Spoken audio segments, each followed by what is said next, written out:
Today is my 27th birthday. The ballroom is adorned with dazzling crystal chandeliers, filled with elegantly dressed guests and clinking glasses. I'm wearing a custom-made champagne-colored gown, linking arms with Raymond Jones, accepting blessings from the guests. Raymond is my husband and the chairman of Jones Group. He wears a proper smile, but there's no warmth in his eyes. I should have gotten used to it long ago. Yet an imperceptible sense of desolation sweeps through my heart.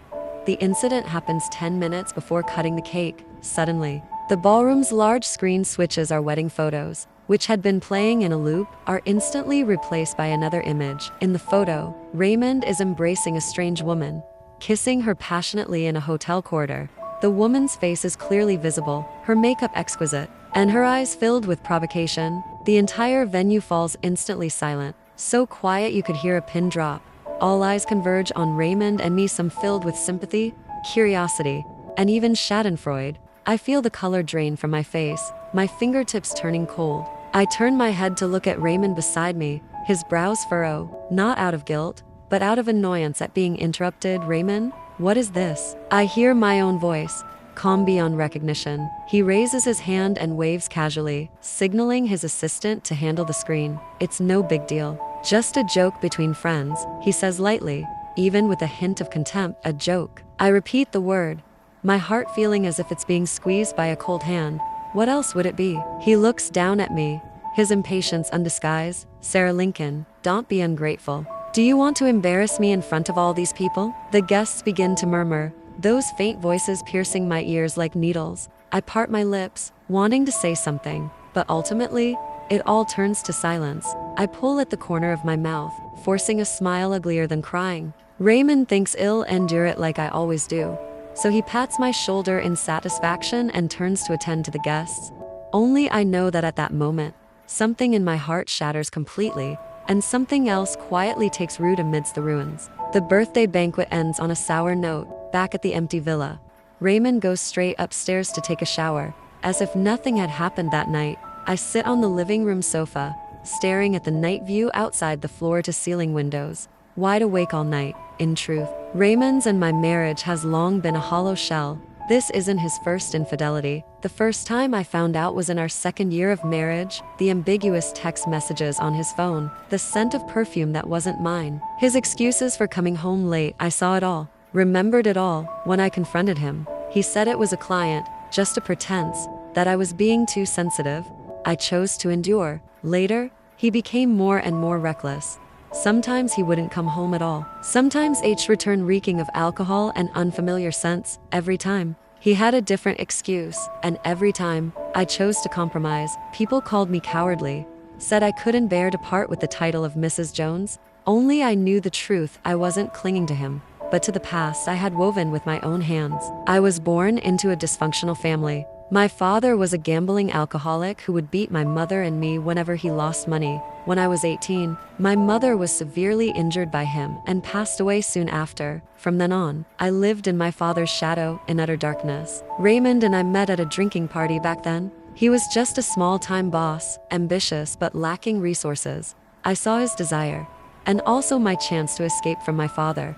I orchestrated an accident that landed my father in dire straits due to gambling debts. Then I found Raymond, gave him a sum of money, and a plan. I asked him to rescue me from my hell, on the condition that he help me get rid of my father. Raymond agreed. Shortly after, my father died in an accidental fire, and no one suspected us. At that time, I was studying abroad in Dublin, majoring in finance, with a network of overseas contacts and resources at my disposal to help Raymond start his business. I abandoned my impending doctoral degree and resolutely returned to the country. I used all my connections, invested all my savings, and helped him build the company step by step. We got married naturally, and I became the envy of everyone as Mrs. Jones. I thought we were symbiotic, the most trusted people for each other.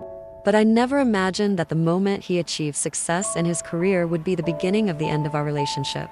He began to indulge in sensual pleasures, grew to disdain my background, and forgot who had accompanied him through the hardest times. I endured time and time again, deceiving myself time and time again. I told myself he was just confused, that he would come back to his senses once H had his fill of fun, but the photo at the birthday banquet shattered my illusion completely. He wasn't confused, he simply didn't care about me.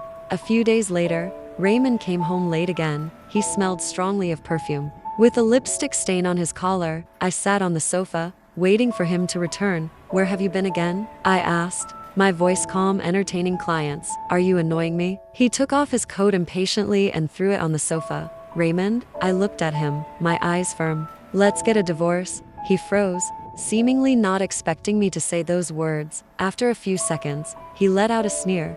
"Sarah Lincoln, stop messing around. Where else can you go besides here?" "Where I go is none of your business." I stood up. "I'm serious." "Serious?" He walked up to me, looking down at me condescendingly. "Do you think you can have the life you have today without me?" "Sarah Lincoln, don't be naive. Whether I have a good life or not isn't up to you to decide."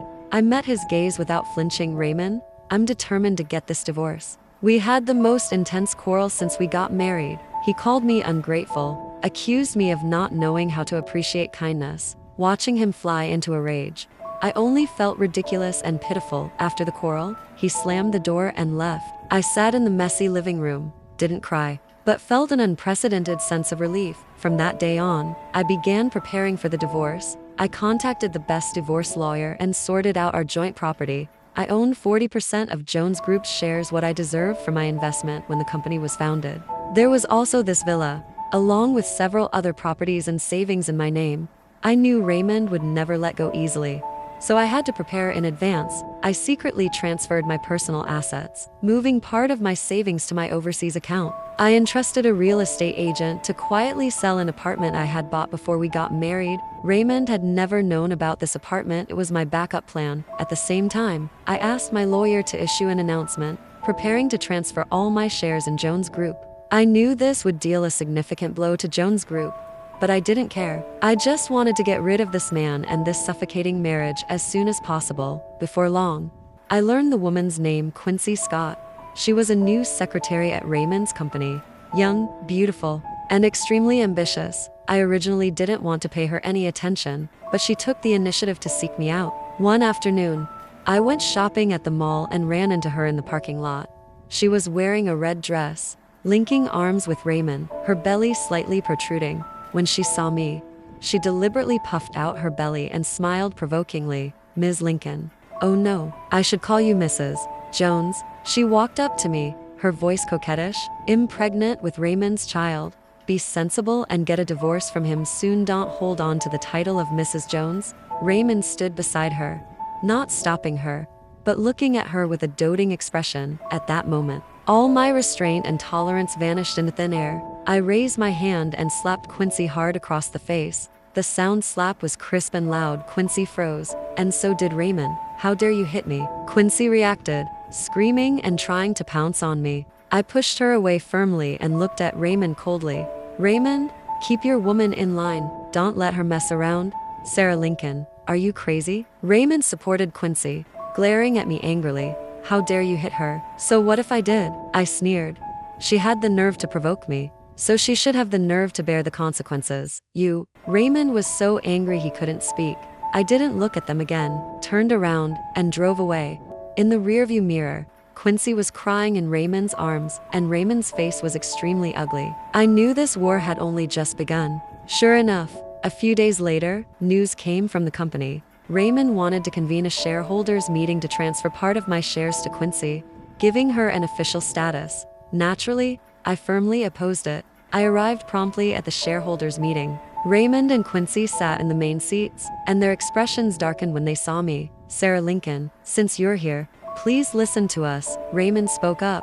"Quincy is pregnant with my child, and I want to transfer 10% of your shares to her.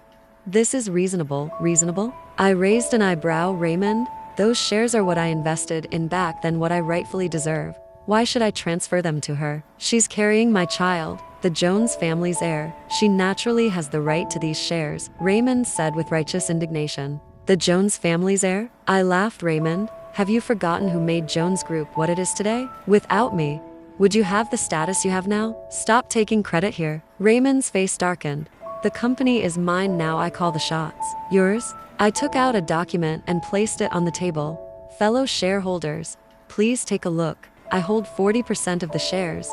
making me the company's second largest shareholder, according to the company's Articles of Association. Major decisions require the approval of more than half of the shareholders. If Raymond wants to transfer my shares to someone else, he must first get our consent.